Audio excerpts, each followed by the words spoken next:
What's going on, Mongs? It's me, Semi-Mong, and we're back with Crowfall 5.8, what is considered to be Crowfall's biggest update yet. Now, before we get into the video, I'd like to apologise. This video was meant to go out yesterday. I know I'm a bit late to the game, just in real life stuff, how smooth, Wi-Fi disruption, and I did actually record it yesterday, and then I go to edit it, and the audio file corrupts or something because it just doesn't show up, and I can't cut the audio, I can't do anything with it, so it's kind of a shame. But with that being said, let's jump into Crowfall 5.8. I am starting off here at the lobby, and in today's video, I just want to showcase 3, 4, I believe maybe even 5 big changes or stuff that they've added to the game that really starts to flesh out the whole world of Crowfall. It really, it gives it that sort of backbone that people have been, wanting. They've been fiending for it. It's just win conditions and just other sort of tiddle bits like that.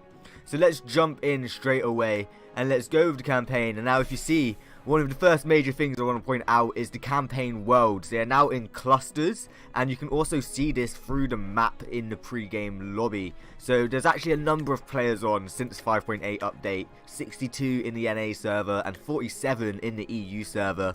But let me showcase what I was on about. Look at this.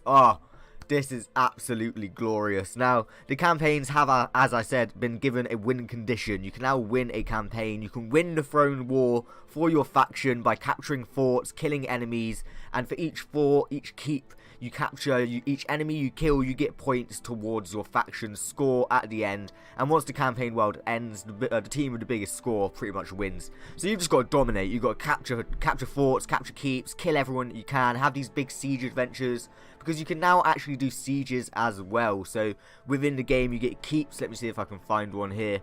Yeah, it is. Look, Balance have actually got a keep here. So these keeps are now a key mechanic to gameplay. I don't know how many points they give you. I'm guessing they give you a lot more, because you can now siege a keep. You can use siege weapons, and you have a defending and attacking team. I don't want to dive too much into it, but if you want to know all of the information on the siege mechanics, let me know in the comment section down below. But you can now use siege weapons, and you can break into castles. Okay, it is pretty damn cool. I don't know how else to explain it, but this is what the clusters are on about. Sorry to go on to a tangent there. Rather than just having one map and one campaign world, you'll now spawn into a campaign world that has a cluster of different maps. As you can see, depending on what faction you spawn at, you'll spawn at a different beachhead, which has also been revamped. We will jump into the lobby in just a second to check out the new beachhead area. And then each of these beachheads leads to different worlds. So there are different types. There's adventure and the siege. I don't know what Free City is at the moment. And as you can see by the outer rings on these worlds, that's how dominant the faction is in that area. So Chaos are completely dominant in the adventure world of Naskiloko. And then about half and half in Scania. And then as you can see, Balance is completely dominating Logan at the moment, with a bit of a Chaos interruption there. And then Chaos, Balance and Order are actually fighting over Tol Vendis. We're getting quite close to the Order beachhead there. I'm pretty sure you can't take over the actual beachhead, but having the surrounding areas in your dominance really does help, just to win the actual throne war game, to actually win the server. And then yeah, so that's what a cluster is pretty much. They've been going on about this for quite a while, so that is one of the main things I wanted to talk about. I'm now going to jump in, show you the new beachhead, and also show you the new talent system. But before we go back, let me actually show you the new customization. So that is another one of the major updates that they've added in. They've added in the cluster maps, they've added in the zone map that you can see, but they've also added in new customization as well. So let me just go on to the Templar here. I've already got my Gwynician, as you could see just there, but I want to just show you what you can get. You can get different face types, as you can see. Look, actually is so cool. You can now change the colour of your skin tone and your hair colour as well. So in this case for the horns for the Elkin. And also you can change hair type, or if you were on, say, a Gwynician or a human, you can change the hair type there as well. I haven't actually seen some of these Elkin horn types. These are pretty cool. Look at that. That reminds me, it's like a twisted stag. A twisted reindeer. That's more reindeer-ish, isn't it? That's like Hellboyish. Any of you seen the Hellboy films? But yeah, so those are the two pre-lobby things that I wanted to showcase for 5.8. Just the whole campaign and cluster maps really does flesh it out. But they've also removed crypts from campaign maps as well. So you used to have to go to a crypt within your beachhead to be able to change character, create a new character. That's all done at lobby level now, of course with the new customization. There was actually a little patch today because the two maps beforehand were slightly different. They were named differently as well. I don't know if they've completely changed them out or whether they've just changed a few things, but that did end the server. Chaos did win, but I am a Balance fanboy, so let's go to Balance. So this is your beachhead area. Now the main things you're looking out for here is the Balance Temple. This is just sort of an introductory area. I will run you through what's here, showcase the new beachhead area, and then go through the talent system once we're actually at the Balance Temple. But you use the rune gate to get to the Balance Temple, and then you'll use different rune gates throughout the campaign world. So this rune gate will allow you to travel to Tolvendis, Logan, and Scania Dale. Sorry, that was a bit of a weird pronunciation. So we can go to Logan, Scania Dale, and Tolvendis, and then we can get to the free city of Thrashia. Not quite sure what this is still. I believe it may just be a fighting zone. These do look like giant loot chests though. Look at them. So maybe there is some kind of loot there. And then of course this rune gate allows you to go to all of them because it's linked up to every single world. Let me just bring my map back up there and go back to the campaign map. So that's linked to all of them. But say as a faction member, to get to Badenfund, I don't know what that's called, we would have to go through Logan, through Thrashia, and then to that one as well. So the new beachhead area spawns you off in what would have been the crypt at a dragon statue. You can see the scores at the top there. I don't know what the next turn means, unfortunately. And as you can see in the bottom right, the seasons are starting to pass. It has gone through spring. We're currently in summer. Soon we'll hit autumn and winter, so be sure to check back to the channel or subscribe if you are new, because once I've done recording and editing this sort of 5.8 update change video, I will be jumping into the game and getting my just the campaign world kick-started, my playthrough, my gameplay, all of that good stuff. I'm still waiting on a bit of skill training to really beef myself up. But this is literally the starting area. If I whip my map back up as well, it is basically just a linear straight line until you get to the Runegate Balance Temple. There is a few spider mob cases here, so you can get a few low level levers, skins, hides, whatever you want to call them. I'm not quite sure about anything else. That was really the only thing that was in the old beachheads, was the boars. Usually there is a bit of meat in these chests. There we go. And if we go up to the campfire, there is a few extra cooking on the basic tree. As you can see, you can get a roasting stick, you can now get a foil, large cooking pot, and we can get a bit more of a variety in what to eat pretty much. Now this does come with the new gathering system where you can gather flowers, you can gather mushrooms and whatnot. So if take your time to look at that if you have got Crowfall yourself, or if you want me to look deeper into the basic cooking or cooking as a whole, be sure to leave a comment down below. But let me see if I can find a mushroom. There you go, this is what they've added. Don't need anything to actually harvest them, and 9 times out of 10 it'll be stuff to use for cooking as well. So just something to go around and have a look at. It would be nice to see if they add in some form of like secondary cooking skill tree or something like that. Something along those lines. Let me just pick up a few more. Of course, the beachhead is only going to be with rank 1 resources. And that is a nice change that they have added, is that once you're out of the beachhead area and into any of the campaign world cluster zones, all of the resources will be rank 2. So all of the non-basic ones, so the birchwood, the copper ore, the iron ore, you'll never get a rank 1 of an iron or like a non-basic resource anymore. It'll always be rank 2 or above.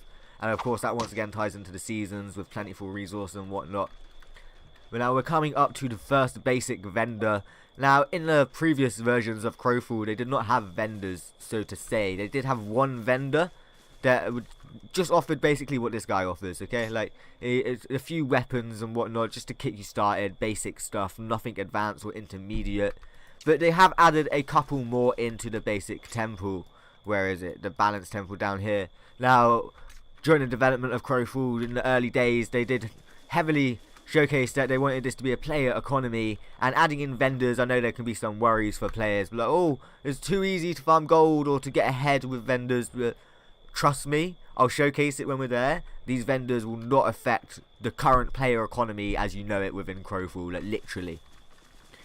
Right, let's jump on through. These are the spider tunnels that I was on about, but it is basically just one straight line. They are here just to get you some first XP towards your talent points.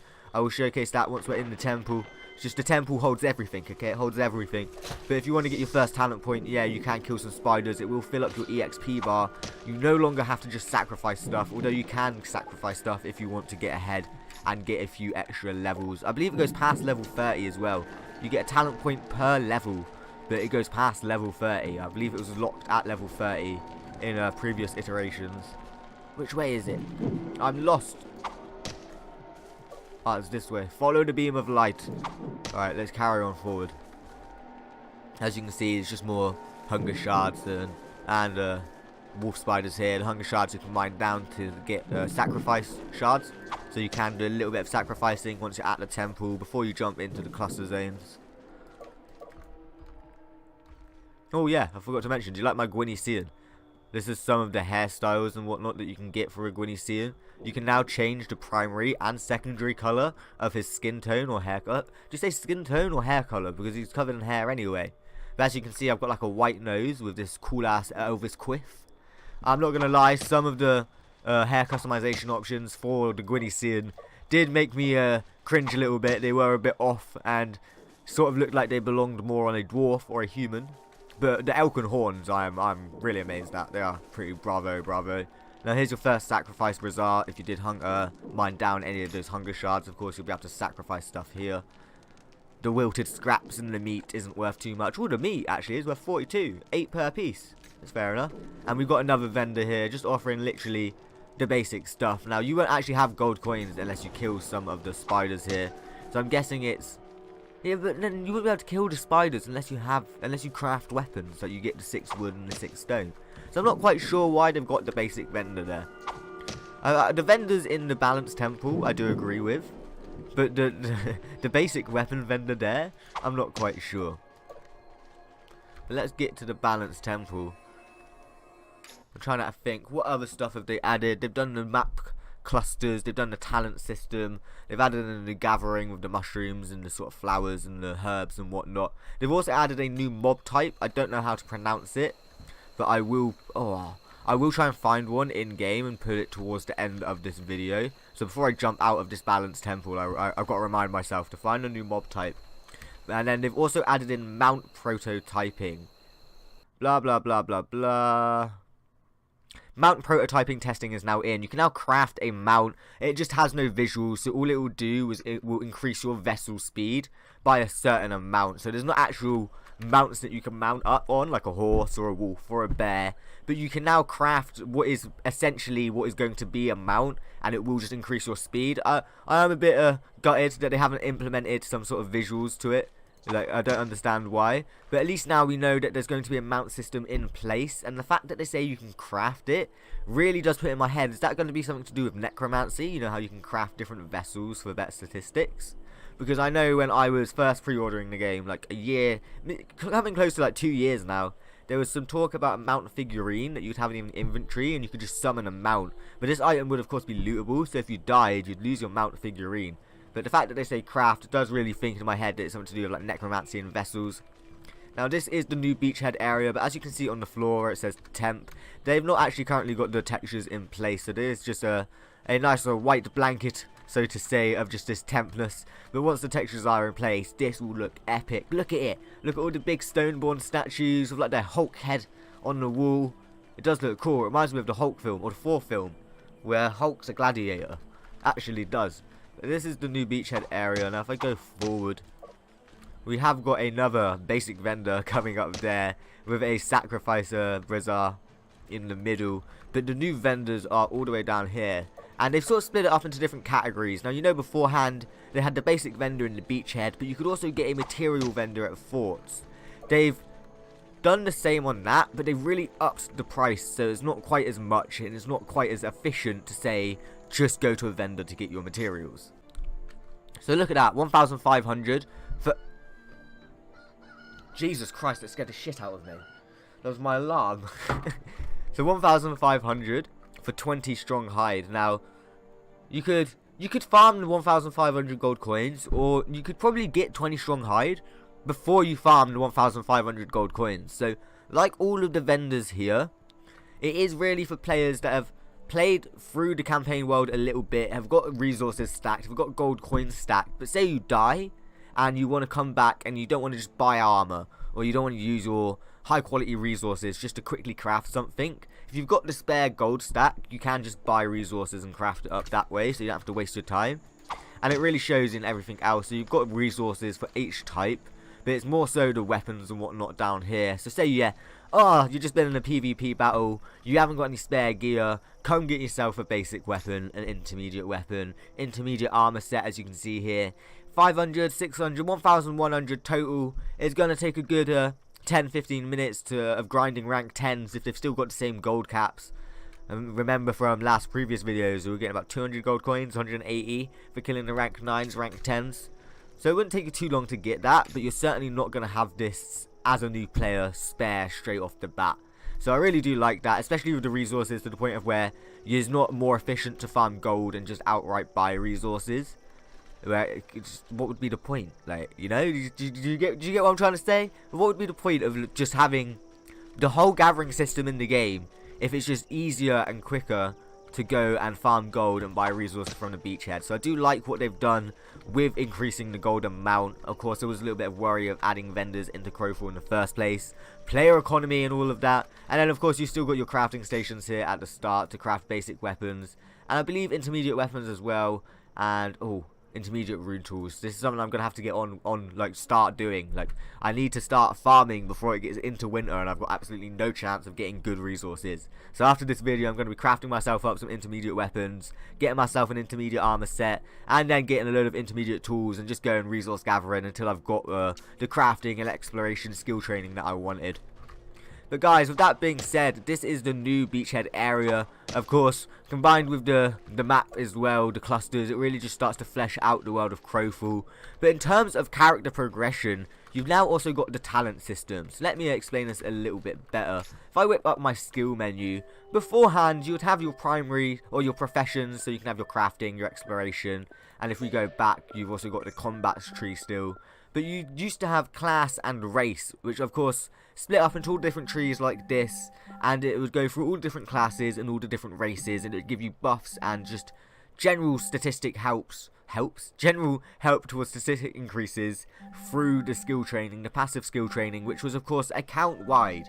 Now they've took off the class and the race skill training from being account wide to whatever just character you're creating, which literally doesn't affect it, it doesn't change it. But something they've also changed is the skills and how you get the skills from the starting class. So like, you started with a class, you'd have a starting toolkit of which had a numerous amount of skills, and then of course you could buff these through different disciplines and whatnot, which as you can see are now locked, and all of this is unlocked through the talent system. Of course you need to level up by killing mobs or sacrificing stuff at the bazaar, whatever you call it, as I was mentioning earlier. And then once you do, you get a talent point, and then these talent points will just allow you to unlock skills. They allow you to unlock discipline slots as well.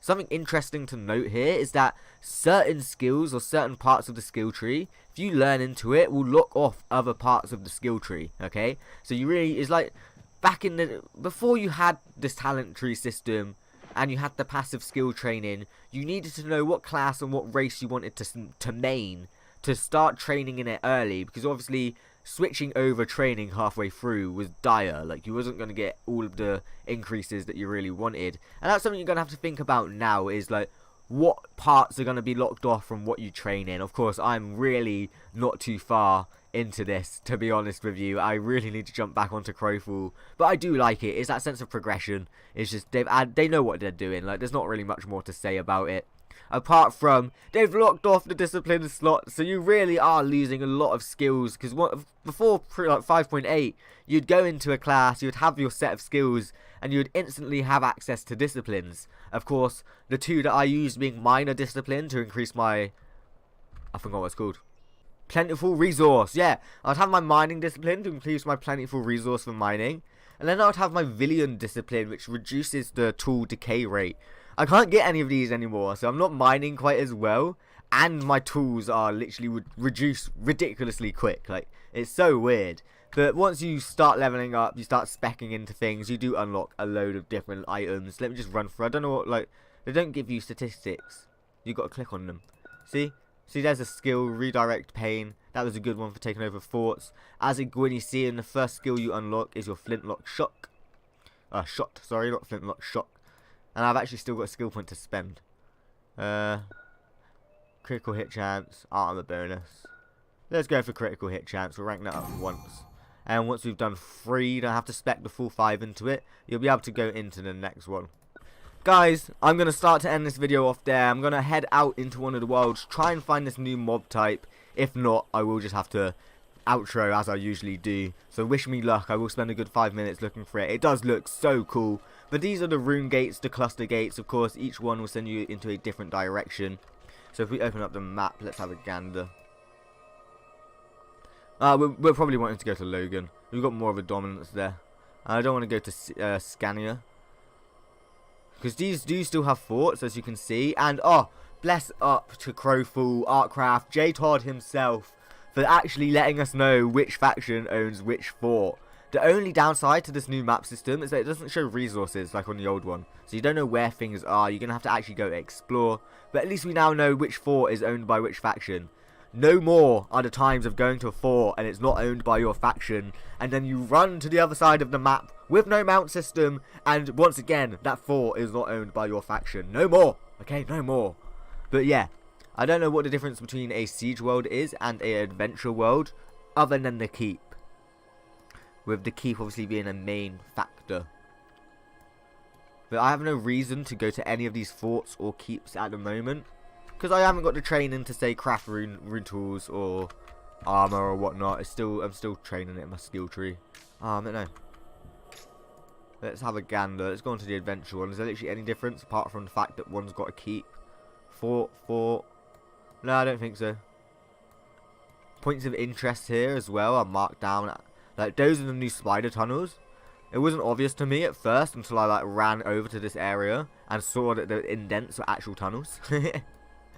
Because it's a new campaign world. I haven't got my pickaxes or my other things and my weapons. So I'm going to need 12 wood and 12 stone. But guys, while I'm out here just starting off my campaign world, my playthrough, let me just give you a few thoughts, and while I'm looking for this new mob type on Crowfalls 5.8 update. And the only thought I have is that it is genuinely its best and biggest update yet. It's fleshing out the game with multiple different systems, giving you a new gathering system, fleshing out the game world with the cluster zone maps, and of course giving us a win condition and giving us something to push forward and just aim towards. And I think that is actually shown with how many players are online. Usually, like, towards the end of 5.7, there was barely any players, and you could tell that by the Eternal Kingdoms. Hardly anyone was online.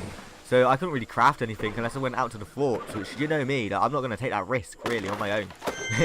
Usually I would, but I don't know. The game's changing up, the tides of war are definitely changing, and it is 5.8 that has brought the biggest success to Crowfall in my eyes. So I cannot wait to dive deeper into the game. I haven't got a pick, I'm sorry, but look, yeah, rank 2. I really need to try and just work on getting some leather, to be honest with you, for that intermediate armor set. Because I can get intermediate tools, I can get my intermediate pick and whatnot, but it's not really going to do much, because even if I gather resources, like say gold and iron for weapons, I've not got the training to actually make anything out of them. So I'm going to do a little bit of resource gathering, mainly focus on leather so I can get myself an intermediate armor set first. And then once I've got all of the leather, probably work on everything else as it comes. So here's the first point of interest in this world, the spider tunnels. Pretty much still the same. I don't know if they've got the tunnels of the undead mobs, like the skeletons and whatnot, the zombie things that we was killing in like the last video, I believe it was, or the video before that. Is the Templar. I still need to do that Templar build, but yeah, they're back. Oh, that Templar vid's gonna be so much harder now that you got level up. Oh, I didn't think about that. But yeah, the tunnels are still here. I am yet to find one of these mobs. I will though, believe me. Is this another herb? No, it's not. Something to note for aspiring Gwynicians out there is that you can now hold a pistol in either or hand. There's no main hand or offhand pistol. You can hold the basic pistol in your main hand if you wanted to. You would just need 2 of them if you wanted to fire with it, like completely ranged and not just a rapier and the pistol. Now there is a ton of other class and race changes out there. There's a ton of stuff to do with the siege mechanics as well, as I mentioned at the start. I just don't want this video to be like an hour long. So there we go, there's our weapon equipped. At least now we can start killing mobs once I've got a skinning knife. That's something I need to get. And start working on the leather for our intermediate armor while we wait for our skill training. But where is this mob? Where is it? When I saw it, it was nighttime. It looked badass. Actually did. Hey, Here you go, look, a mandrake root. Hey, it's blue. I haven't had a blue herb yet. I've had onion, I've had garlic, and of course little button mushroom things. What I do really like about this is that it gives you emerald dust, so you don't have to make anything. You don't have to have any form of tool on you to get some dust, quick dust if you need it for crafting and whatnot. You haven't got enough while you're in the fort. Pop outside, it's fine. Go harvest a garlic or an onion or a mandrake or something. There they are! Look at them! I was right. So at night time, you know how like the deers go really like evil and skeletal, like they've got the horns go really weird. These are like beefy ram cow things, and then at night they look insanely weird. Like they look so weird, bro. In the next video, because I don't know how long it is until night, I'll be sure to showcase what they look like at night. But yeah, this is the new mob type. Just ram beefy cow thing. Of course, alongside the spiders, the deers, and the hellcats. It is sort of mammalish-like, so it does go with the theme. But guys, that has been Crowfall 5.8. If you've enjoyed, be sure to